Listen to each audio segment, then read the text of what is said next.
English ನನ್ನ ಪ್ರಶ್ನೆ ಇಷ್ಟೇ ಮೇಡಮ್, ನಿಮ್ಮ ಕೈಯಲ್ಲಿ ಇಂಗ್ಲಿಷ್ ಇದೆ, ಏನ್ ಹೇಳ್ತೀರಾ? ನಾನು ಕ್ಯಾಶುವಲ್ ಪ್ರಶ್ನೆ ಕೇಳ್ತಾ ಇದ್ದೀನಿ. ಇದೆ ಟ್ಯಾಟೋ ಇದೆ, ನಾನು ಹೇಳ್ತಾ ಇದ್ದೀನಲ್ವಾ, ನಾವ್ ಯಾವ ಭಾಷಿಕ ದ್ವೇಷನೂ ಅಲ್ಲ, ನಾವ್ ಯಾವ ಭಾಷೆನೂ ದ್ವೇಷ ಅಲ್ಲ. ನಮ್ಮವ್ವ ಎತ್ತ ತಾಯಿ ಮೊದಲು ಫಸ್ಟ್ ಇರಬೇಕು. ಪಕ್ಕ आज शायद इस बातचीत का एक भी शब्द ना समझे हों, लेकिन अर्थ समझ गए होंगे। ये मोहतरमा बेंगलुरु में हिंदी और अन्य भाषाओं का दुकान और पोस्टरों पर प्रयोग करने का विरोध करने वाले ग्रुप की सदस्य हैं। रिपब्लिक टीवी ने जब इनसे पूछा कि अपने हाथ पर तो आपने इंग्लिश में टैटू बनवा रखा है, कन्नड़ में क्यों नहीं, तो इनके पास कोई जवाब नहीं था। बेंगलुरु में हिंदी और अन्य भाषाओं के विरोध में जो तोड़फोड़ और गुंडागर्दी की गई है, वो प्रदेश को बहुत आगे तक ले जाएगी।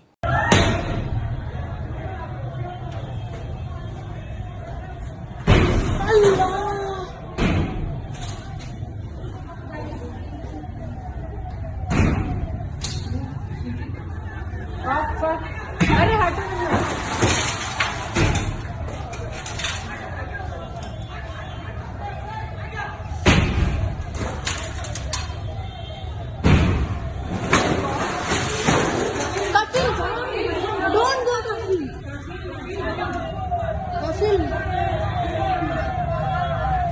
मन के हारे हार है, मन के जीते जीत, घंटी क्या तब बजाएगा जब उम्र जाएगी बीत। भाई राम राम सबको। किसी भी स्थान पर व्यापार को आगे बढ़ाने के लिए सबसे आवश्यक क्या होता है? अच्छी सड़कें, अच्छा वातावरण, उद्यमी लोग, अच्छी इमारतें और सबसे महत्वपूर्ण शांति। देश ही नहीं, दुनिया भर की सरकारें इस बात पर एक बहुत बड़ी राशि खर्च करती हैं कि वहां आने वाले किसी भी व्यक्ति का अतिथि सत्कार ठीक से हो, विशेषकर व्यापारी का। जब देशों की सीमाएं भी ठीक से निर्धारित नहीं थी, तब भी दो वर्ग के लोग पूरे विश्व में स्वच्छंद रूप से भ्रमण करते थे, स्कॉलर्स यानी विद्वान और व्यापारी। लेकिन आज भारत की सिलिकॉन वैली कहे जाने वाले बेंगलुरु में दुकानों में तोड़फोड़ देखकर ऐसा लग रहा था कि जैसे समय में पीछे जाने की होड़ में मनुष्य लगा हुआ है। दुकानों पर हिंदी और इंग्लिश में लगे हुए बोर्ड गिराए जा रहे थे, तो कहीं लिखे पर कालिक पोती जा रही थी।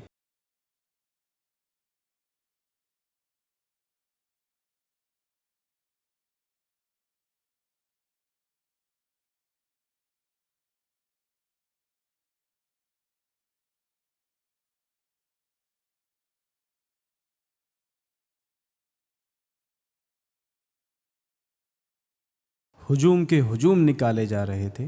कन्नड़ा अभिमान के रखवाले हाथ में झंडे और डंडे लेकर लाल और पीले रंग के गमछे पहनकर जा रहे थे।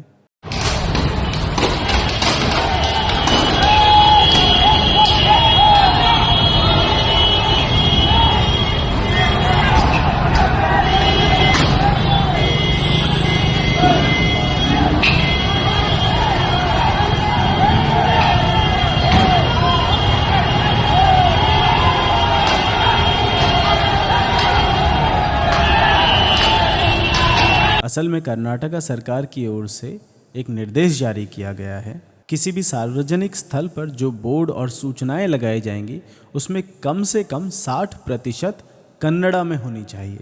इससे पहले मुख्यमंत्री सिद्धारमैया ने भी ये बयान दिया था कि बाहर से आकर जो लोग कर्नाटका में बसते हैं उन्हें कन्नड़ा लैंग्वेज सीखनी चाहिए। हम किसी को बाध्य नहीं कर सकते, समय सीमा निर्धारित नहीं कर सकते।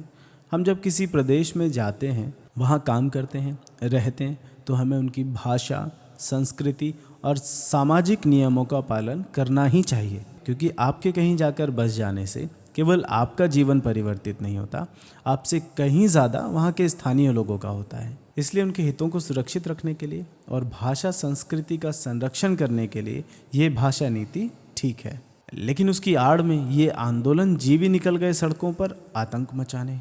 अभी तक तो ये इक्का दुक्का दुकानों को परेशान करते थे, लेकिन अब ये पूरे के पूरे बाजार हिला के रख दे रहे हैं। और इन सब के बीच देश के सबसे प्रमुख शहरों में से एक और देश के प्रमुख मेट्रोपॉलिटन शहर बेंगलुरु में कहीं पुलिस नज़र नहीं आई। मान लेते हैं कि कुछ भटके हुए नौजवान ऐसा कर रहे हैं, लेकिन क्या पुलिस प्रशासन का कोई कर्तव्य नहीं था इन घटनाओं को रोकने के लिए? लेकिन आज की सबसे आश्चर्यजनक घटना ये नहीं है, बल्कि ये है कि सोशल मीडिया पर बहुत सारे पढ़े लिखे लोग भी इस हरकत का बचाव कर रहे हैं। कह रहे हैं कि ये लड़ाई तो कन्नड़ा सम्मान की है। भाई, किसी राज्य, किसी भाषा, किसी संस्कृति का सम्मान करना, उसे अपनाना अत्यंत आवश्यक है, लेकिन डंडे के जोर पर नहीं। अब इससे आगे कहाँ जाएंगे हम? क्या व्हाइटफील्ड की सभी आईटी कंपनीज में जाकर ये कहेंगी कि अब से कोडिंग जावा, .NET, C++ में नहीं बल्कि कन्नड़ा में की जाए? क्या मोबाइल पर भी 60% कन्नड़ा भाषा का नियम लगाओगे? वैसे कुछ लोग ये भी बता रहे हैं कि जहाँ पहले केवल हिंदी भाषा का विरोध हो रहा था, वहाँ अब इंग्लिश में लिखे बोर्ड भी निशाना बन रहे हैं। लेकिन बेंगलुरु की जामा मस्जिद, जहाँ केवल इंग्लिश और उर्दू में बोर्ड लगे हैं, वहाँ कोई तोड़फोड़ नहीं कर रहा। शालीमार मटन स्टॉल जो हमारे शांतिदूत भाइयों ने लगाई है, उससे किसी को आपत्ति नहीं। सच तो ये है कि कांग्रेस जहाँ भी सत्ता में रहती है, फूट डालो और राज करो का फॉर्मूला अपनाती है। कर्नाटका की जनता ने कांग्रेस को चुनकर सत्ता में भेजा और अब कांग्रेस उन्हें 15वीं सदी में वापस भेज रही है। चित्रकूट में आज हम सुनेंगे अरण्य कांड, दोहा संख्या 31, चौपाई संख्या 1। श्री राम का आश्वासन सुनकर जटायु ने शरीर त्याग दिया। गीध देह तजि धरि हरि रूपा, भूषण बहुपट पीत अनूपा, श्याम गात विशाल भुजधारी, स्तुति करत नयन भर भारी। जटायु ने गिद्ध का रूप त्याग कर हरि का रूप धारण कर लिया। बहुत से आभूषण और पीतांबर वस्त्र पहने हुए थे।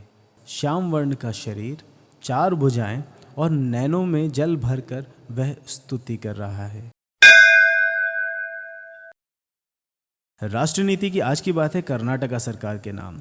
आप जो भाषा के नाम पर लोगों को लड़ा रहे हो, आवश्यकता है लोगों को एकजुट करके दुश्मनों से लड़ने की। जो रोहिंग्या आपने बेंगलुरु में बसा रखे हैं, देखो एक ही नंबर के 2-2 आधार कार्ड लेके घूम रहे हैं। ಸರ ಇವರಿಬ್ಬರು ಬಂದಾರ ಸರ, ಇಬ್ರು ಬಂದ ಈ ತರ ಮಕ್ಕಕ್ಕೆ ಕಟ್ಕೊಂಡ ಇದ್ರಾಗ ಆಧಾರ್ ಕಾರ್ಡ್ ಒಬ್ಬರದ್ದು ಐತ್ರಿ, ಒಂದೇ ಆಧಾರ್ ಕಾರ್ಡ್ ನಂಬರ್ ಈ ರೀತಿ ಅಡ್ಡಾಡ್ತಾರ ಸರ. ಇದು ಆನಂದ್ ನಗರ್ KMC ಬಸ್ ರೀ. ಹಾ ರೀ, ಎರಡೆರಡು ಆಧಾರ್ ಕಾರ್ಡ್ ಇರ್ತಾವ್ರಿ. ಆಧಾರ್ ಕಾರ್ಡ್ ನಂಬರ್ ಒಂದ ರೀ. ಹಾ ರೀ, ಹಾ ರೀ, ಈ ತರ ಮಾಡ್ತಾರ ಸರ. ನೋಡ್ರಿ, ಇವ್ರು ಏನ್ ಮಾಡ್ತಾರ ಅದ ಕರೆಯರಿ ಸರ. ಹಾ ರೀ, ಪ್ರಯಾಣಿಕರ ದೇವ್ರ ಏನ್ ಮಾಡಿದ್ರೆ ನಡೀತೈತಿ. ಹಾ ರೀ, ನೋಡಿ ಸರ. अगर आप भी सभी देशी भाषाओं को स्वतंत्र देखना चाहते हैं तो कृपया हमारे पेजेस को लाइक, शेयर और सब्सक्राइब अवश्य करें, क्योंकि खुशियाँ बांटने से बढ़ती हैं।